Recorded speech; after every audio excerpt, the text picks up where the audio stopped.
Hi friends, কেমন আছেন আপনারা? আজ আমি আপনাদের জন্য নিয়ে চলে এসেছি ভিন্ন স্বাদের চিকেন কষা রেসিপি। একদমই ভিন্ন স্বাদের। এর জন্য আমাদেরকে প্রথমে নিয়ে নিতে হবে চিকেন, আলু, আদা বাটা, রসুন বাটা, শুকনো লঙ্কা, তেজপাতা, হলুদ গুঁড়ো, লঙ্কা গুঁড়ো, ধনে গুঁড়ো, গরম মশলা, চিনি, সাদা জিরে, লবণ, বিরিয়ানি মশলা। প্রথমে কড়াইটাকে ভালো করে গরম করে তাতে তেল দিয়ে দিতে হবে। এরপর তেলটাকেও ভালো করে গরম করে নিতে হবে। তেলটা ঠিকমতো গরম হয়ে গেলে দিয়ে দিতে হবে সাদা জিরে। এটা গোটাই দিতে হবে। এরপর জিরেটাকে একটু ভালো করে ভেজে নিতে হবে। তারপর এর উপরে দিয়ে দিতে হবে শুকনো লঙ্কা, তেজপাতা ও গরম মশলা। গোটা গরম মশলা দেওয়ার পরে সেটাকে ভালো করে ভেজে নিতে হবে। আপনারা চাইলে লবঙ্গটাকে একটু ফাটিয়েও দিতে পারেন। এরপর এর ওপরে দিয়ে দিতে হবে রসুন বাটা। রসুন বাটা দেওয়ার আগে আপনারা চাইলে, যদি আপনারা চিনি পছন্দ করেন, একটু তরকারিটা মিষ্টি স্বাদের খেতে চান, তাহলে কিছুটা পরিমাণ চিনিও দিয়ে দিতে পারেন। এতে করে তরকারির রঙটাও বেশ সুন্দরই হবে। রসুনটাকে এরপর ভালো করে ভেজে নিতে হবে। রসুনটা ভালো করে ভাজা হয়ে গেলে তাতে দিয়ে দিতে হবে পেঁয়াজ কুচি। এরপরে পেঁয়াজটাকে ভালো করে বেশ কিছুক্ষণ ভেজে নিতে হবে। পেঁয়াজটাকে মাঝে মাঝে নেড়ে নেড়ে ভাজতে হবে, না হলে তলায় ধরে যাওয়ার সম্ভাবনা থাকতে পারে। এরপরে পেঁয়াজটা ভালো করে লাল লাল করে ভাজা হয়ে আসলে এতে দিয়ে দিতে হবে চিকেনটাকে। এখানে আমরা চিকেনে আগে থেকে কোনো রকম মশলা মাখিয়ে রাখিনি, অর্থাৎ আমরা আগে থেকে ম্যারিনেট করে রাখিনি।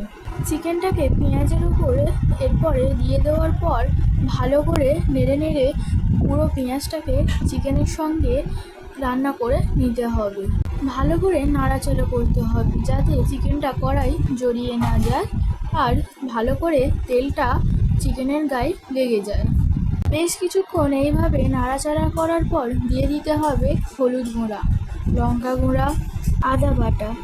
এরপরে ভালো করে আবার চিকেনটাকে নাড়িয়ে নাড়িয়ে গায়ে পুরো মশলাটাকে মাখিয়ে নিতে হবে।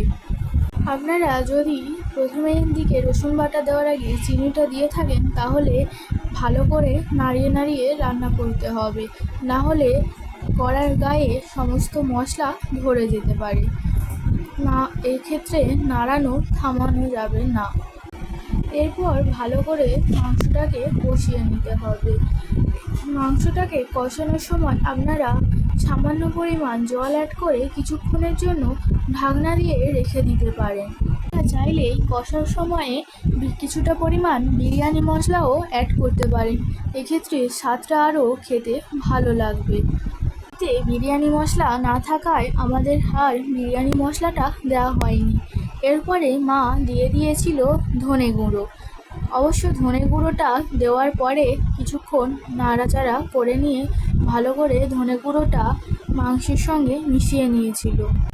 বেশ কিছুক্ষণ এইভাবে কষিয়ে নিয়েছিল। তারপরে ভালো করে কিছুক্ষণ কষিয়ে নেওয়ার পরেই জল দিয়েছিল সামান্য পরিমাণে, ও তারপরে ঢাকনা দিয়ে দিয়েছিল। আবার একটা স্টেপে মা মাঝে মাঝে ঢাকনা দিয়ে দিয়ে রান্না করেছিল। এক্ষেত্রে আমার প্রত্যেকবারে ভিডিওটা নেওয়া হয়নি। আপনারা চাইলেই মাঝে মাঝে ঢাকনা দিয়ে সামান্য পরিমাণ জল দিয়ে রান্না করতে পারেন। আবার যদি এটাকে স্কিপ করতে চাইলে স্কিপও করতে পারেন, এতে কোনো সমস্যা নেই। তবে মাঝে মাঝে ঢাকনা দিয়ে রান্না করলে রান্নার স্বাদটা আরও ভালো হবে। কোনো কাজের দিনে বা হঠাৎ কোথাও যাওয়ার প্রোগ্রাম হলে বা হঠাৎ আপনাদের চিকেন কষা খাওয়ার ইচ্ছে হলে আপনারা সহজেই বাড়িতে এই চিকেন কষা রেসিপিটা বানিয়ে নিতে পারেন। খুবই অল্প সময়ে এটা হয়ে যায়। এরপরে ঢাকনাটা খুলে কিছুটা পরিমাণে আলু কেটে রেখেছিল মা, সেটা দিয়ে দিয়েছিল। আপনারা চাইলে আলুটা ভেজেও দিতে পারেন। আলুটা দেওয়ার পরেও সামান্য পরিমাণ জল দিয়ে মা আবার ঢাকনা দিয়ে দিয়েছিল এবং কিছুক্ষণের জন্য ফুটিয়ে নিয়েছিল। এরপর ঢাকনা খুলে আবার ভালো করে কষিয়ে নিচ্ছিল। এক্ষেত্রে আপনারা মাংসটাকে যত ভালোভাবে কষাতে পারবেন ততই স্বাদ বেশি হবে। সত্যি বলতে বাচ্চা থেকে বয়স্ক সবাই এই রান্নাটা খেতে খুব পছন্দ করবে, লাস্টে খাবারটা খেতে এত সুন্দর লেগেছিল, যার জন্য ভিডিওটা এডিট করতে বসেও আমার তরকারিটা দেখে জিভে জল এসে গিয়েছিল। সত্যি বলতে এই স্বাদের ভাগ হবে না। দেখুন না কতই সহজে আপনাদের সঙ্গে কথা বলতে বলতে কি তাড়াতাড়ি প্রায় কষানোটা হয়ে এসেছে। এরপরে আপনারা দেখবেন আস্তে আস্তে মাংস থেকে তেল ছেড়ে দিয়েছে। এরপরেই সঙ্গে সঙ্গে জল দিয়ে দেবেন না, এরপরেও কিছুক্ষণ ভালো করে কষিয়ে নেবেন। এরপরে দিয়ে দিতে হবে পরিমাণ মতন নুন। আপনারা চাইলে জল দেওয়ার পরেও নুনটা দিতে পারেন, এখনও দিতে পারেন, কোনো সমস্যা নেই তাতে। নুনটা দেওয়ার পরেও বেশ কিছুক্ষণ কষিয়ে নিতে হবে। ভালো করে কষানো হলেই তবেই স্বাদটা বেশি বাড়বে। ঠিক আছে, আমি আর স্বাদের ব্যাপারে কিছুই বলবো না, আপনারা একবার বাড়িতে ট্রাই করে দেখবেন। তারপরে আপনারাই আমার কমেন্ট বক্সে বলে যাবেন কেমন খেতে লেগেছে। রান্নাটা বাড়িতে করে খেয়ে দেখবেন, সবার খুবই পছন্দ হবে। রান্নাটা ভালো লেগে থাকলে তাহলে সবাইকে শেয়ার করে পাশে থাকবে। এরপর ভালো করে কষানো হয়ে গেলে দিয়ে দিতে হবে পরিমাণ মতো জল। জল বেশি দেওয়া যাবে না, অল্প করেই দিতে হবে, কারণ এটা কষানো হবে।